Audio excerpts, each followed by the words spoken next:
In the year 1929, Metropolis, like many other cities, was suffering the devastating effects of the Great Depression. The once thriving metropolis now found itself plagued by unemployment, poverty, and despair. The streets were filled with downtrodden individuals, their hopes and dreams crushed by the harsh realities of the economic downturn. However, amidst the darkness and despair, the people of Metropolis yearned for a glimmer of hope, a beacon of light to guide them through these troubled times. It was during this period of hardship that the idea of a hero began to take shape in the minds of the city's residents. Perhaps as a collective response to their struggles, a symbol of strength and resilience emerged from the depths of their imagination.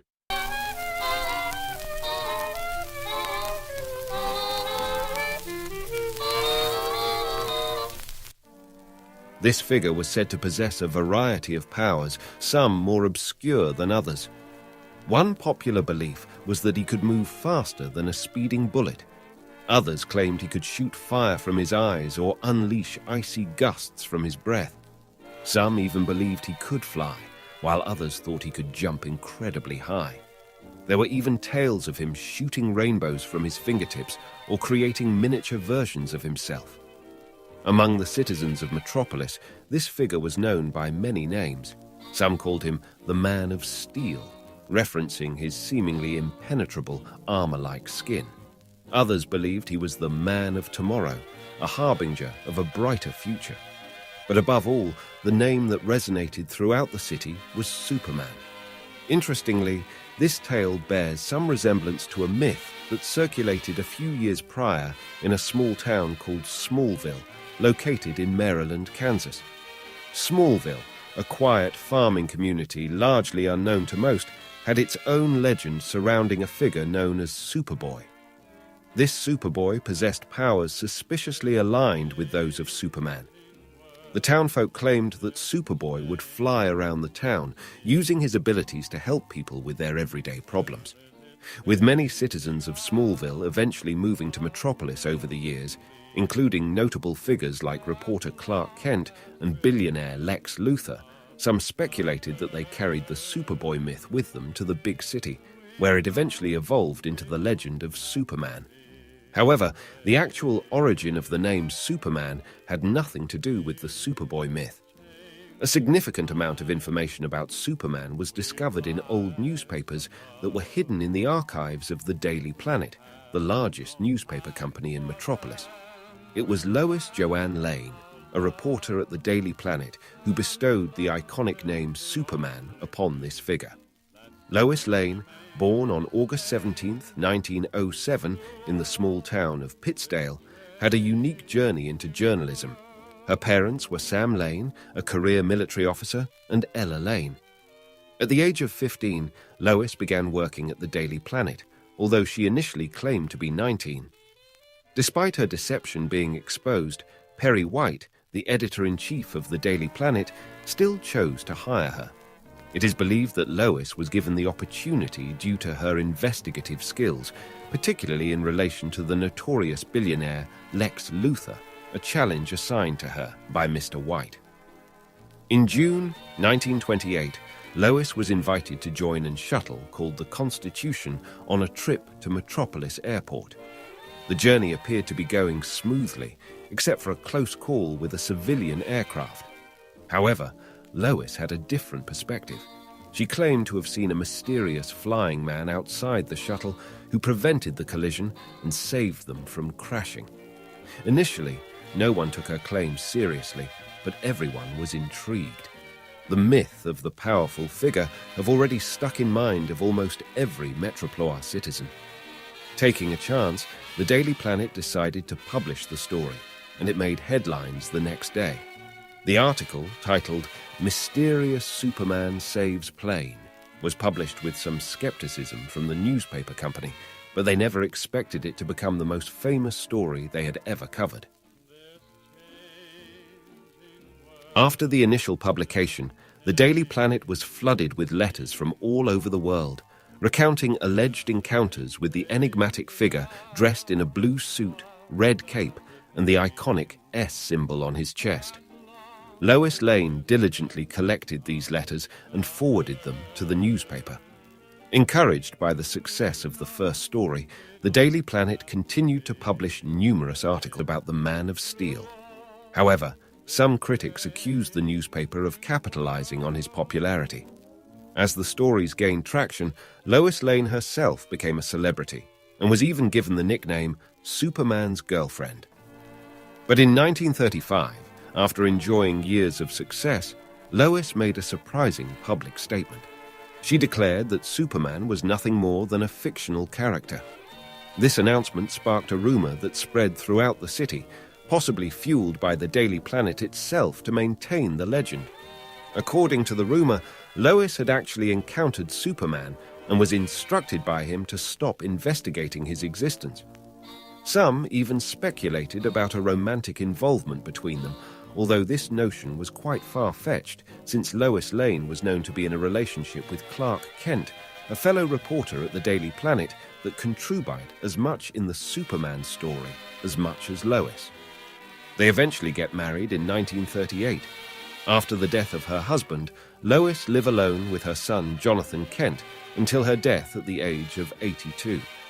After Lois Lane stopped collecting story about Superman, a young ambitions reporter called Jimmy Bartholomew Olsen, 1920 to 1989, stepped up and replaced her.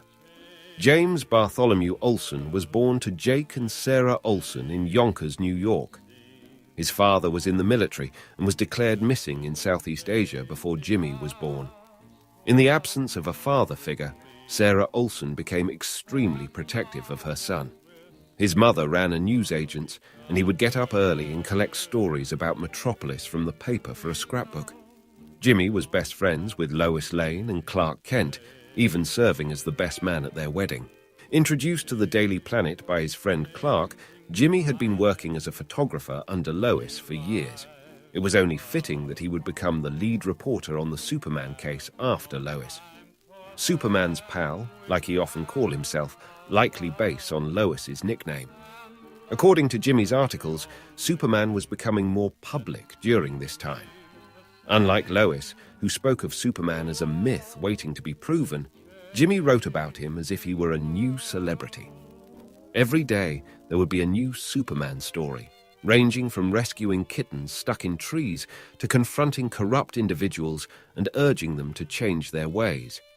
Many photographs of the Man of Steel were captured, some by Jimmy Olsen himself. The number of people claiming to have seen Superman flying across the sky in Metropolis those days was astounding. Although modern researchers suggest that the citizens of early 20th century Metropolis may have mistaken a bird or a plane for Superman, convincing themselves of what they believed in. If Superman were just a hoax created by the Daily Planet and Metropolis people as some people now claim, it would undoubtedly be the most extraordinary hoax in history. During Jimmy time take charge in the Superman story sales, dubbed the Golden Age, 1936 to 1939. Alongside the iconic Superman, numerous figures with similar abilities began to appear in the news of the Daily Planet. One of the most notable characters to emerge was a reimagined version of Superboy from the myth in Smallville, now donning a sleek black t-shirt with a prominent Superman symbol print. Not long after Superboy's introduction, Supergirl, believed to be Superman's cousin, appeared in the Daily Planet news in 1937.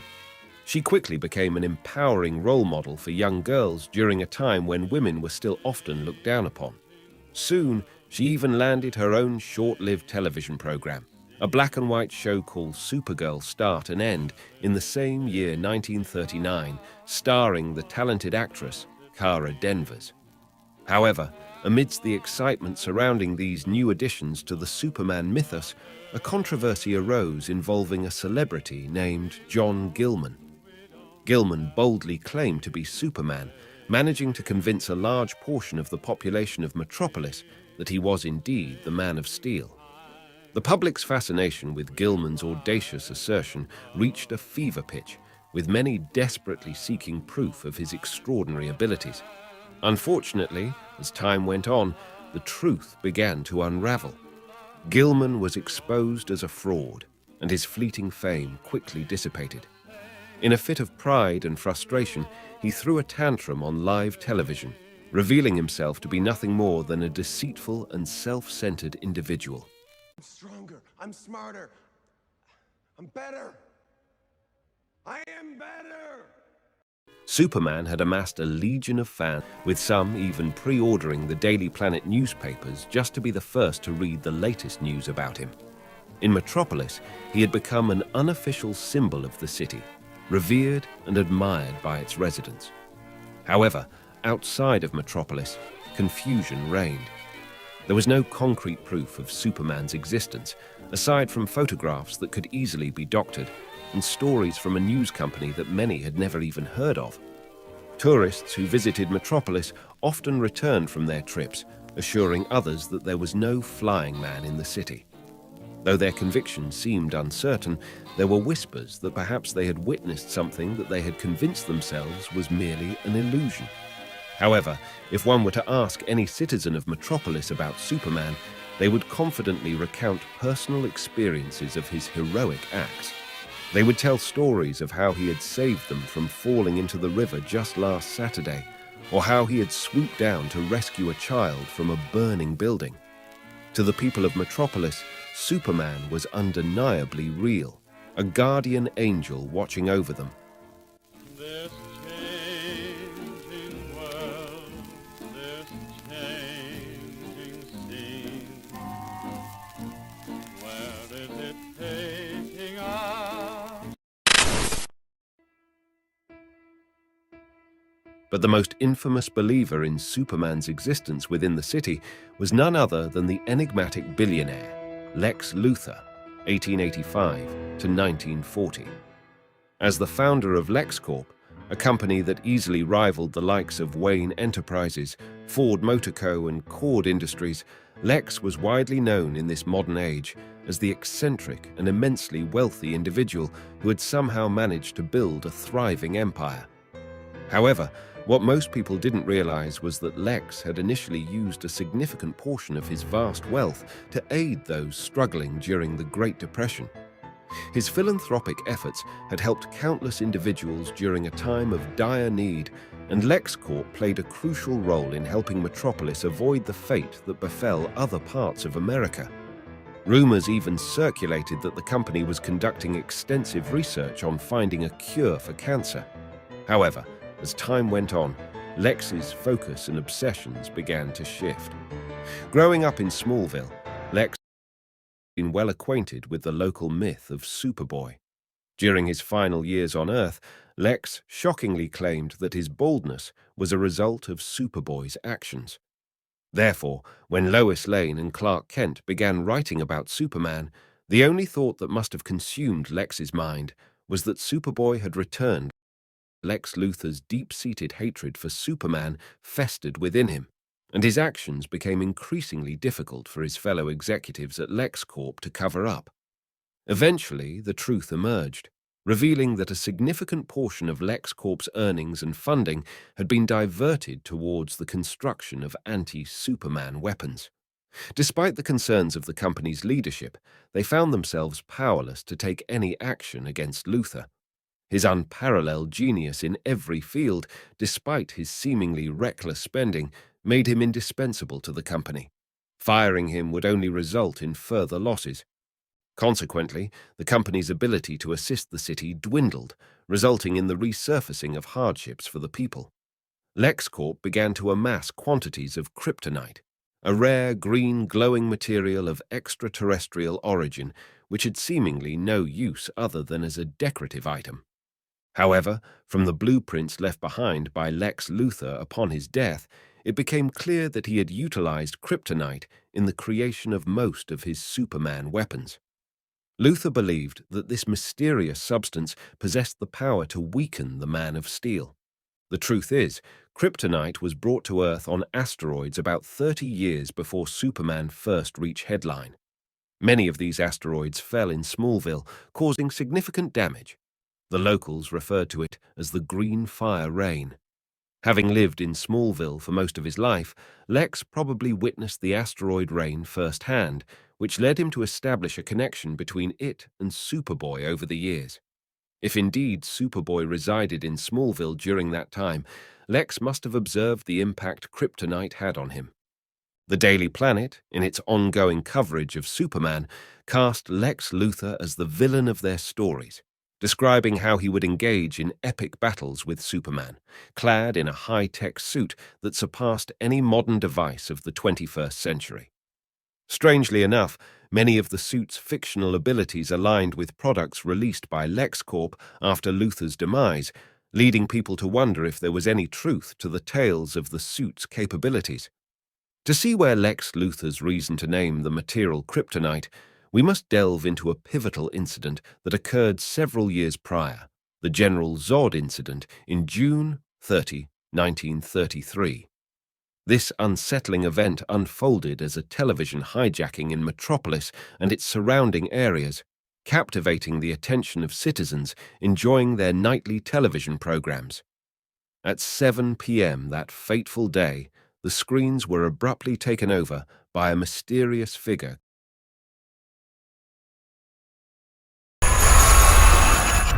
My name is General Zod. I come from a world far from yours. I have journeyed across an ocean of stars to reach you. For some time, your world has sheltered one of my citizens. I request that you return this individual to my custody. For reasons unknown, he has chosen to keep his existence a secret from you. He will have made efforts to blend in. He will look like you, but he is not one of you. To those of you who may know of his current location, the fate of your planet rests in your hands. This enigmatic individual claimed to be General Zod from the distant planet of Krypton, asserting that one of their own is hidden among humans, a god among us, a man known as Superman. Locals say UFO appear in the sky that night. Though the television broadcast was eventually regained by its rightful operators, the identity of the person responsible for the disruption remained a mystery, eluding capture. Over time, many began to speculate that this General Zod was merely a local individual. His use of the title General led to theories suggesting he might be a survivor of the Great War, attempting to integrate himself into the Superman lore. If this were the case, he succeeded beyond measure. The names Planet Krypton and General Zod became indelibly linked to the Superman narrative, and the notion that Superman hailed from outer space as a survivor of a deceased alien race took hold within the collective consciousness of the people of Metropolis. In the aftermath of the General Zod hijacking, the Daily Planet began referring to Superman as the last son of Krypton. In the underground recesses of LexCorp building, numerous secret research projects were conducted, with many only coming to light years after Lex Luthor's death. Among the most renowned was Project Metallo. This endeavor coincided with the release of the play Au revoir, which popularized the term robot during that era. However, Lex's robots were far more intricate than previous attempts, such as Televox or Electro by the Westinghouse Electric Corporation. Metallo was designed to possess independent thinking capabilities, with a heart constructed from kryptonite, serving only one purpose: to eliminate Superman. Unfortunately, many of the blueprints for Metallo have been lost over time, leaving us uncertain about the feasibility of Lex's design. It is intriguing to consider that they may have successfully developed the first artificial intelligence using early 20th century technology. If Lex had focused on avenues other than using it to kill Superman, he could have potentially made groundbreaking advancements in the scientific community of that era. However, robots were not the most audacious ventures undertaken by LexCorp during those days. There are beliefs that they also attempted to create clone versions of Superman, although no concrete evidence exists to support this claim. It is worth noting that cloning only became a concept many years after Lex Luthor's demise. and the idea of genetic engineering emerged in Aldous Huxley's novel Brave New World in 1936. Therefore, it seems far-fetched to think that individuals during Lex's time would have pursued such endeavors. Some Superman believers of our time speculate that Lex may have focused on raising babies from birth and attempting to endow them with Superman's powers. Regardless, notable creations stemming from this purported cloning project include the reimagined Superboy, who is believed to have escaped LexCorp's control and become an ally to Superman. On the contrary, there is a more troubled figure known as Bizarro, who emerged during the days of Jimmy Olsen and gained popularity in Superman storylines. Bizarro is thought to be the opposite, less intelligent version of Superman. Instead of freezing abilities, he breathes fire and possesses icy rays for eyes. Like Superboy, he is said to have broken free from Lex's influence, but unlike his counterpart, he embarked on a destructive rampage, appearing frequently in the Daily Planet newspaper at that time. However, we lack definitive proof of the existence of this reverse Superman, presenting a challenge for any remaining Superman believers today. Such an individual's existence does not seem like something that could have been kept a secret.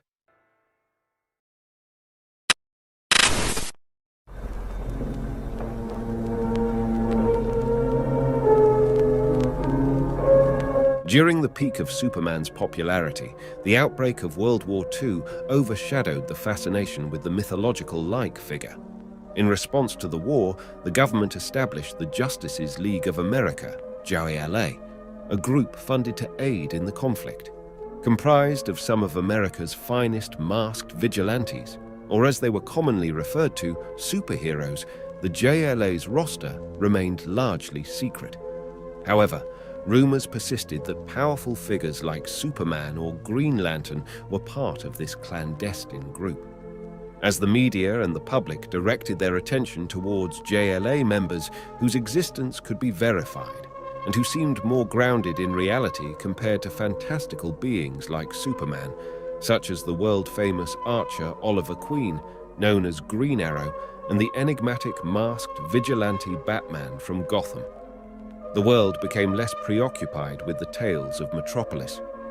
The Daily Planet, unable to sustain its readership, was forced to halt publication for several years during the war. Jimmy Olsen, following in his father's footsteps, left his job at the newspaper to join the war effort. Without the Daily Planet to disseminate stories, the people of Metropolis began sharing their own tales about Superman.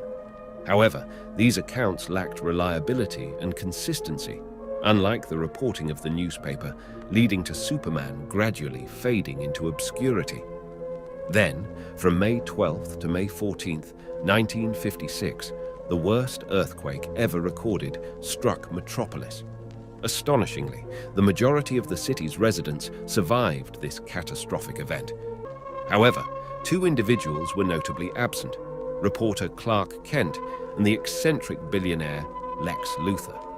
Survivors claimed that there was no earthquake at all, attributing the destruction to a colossal, spiky stone giant they called Doomsday. Many people from Metropolis insisted that Superman was real and had been present, saving everyone and battling the stone giant amidst the city's chaos. Tragically, Superman alongside Doomsday both perished in the midst of their epic clash, leaving the city in shock and mourning their loss. The JLA was spotted in the aftermath of the destruction, but the reason for their appearance remained unknown.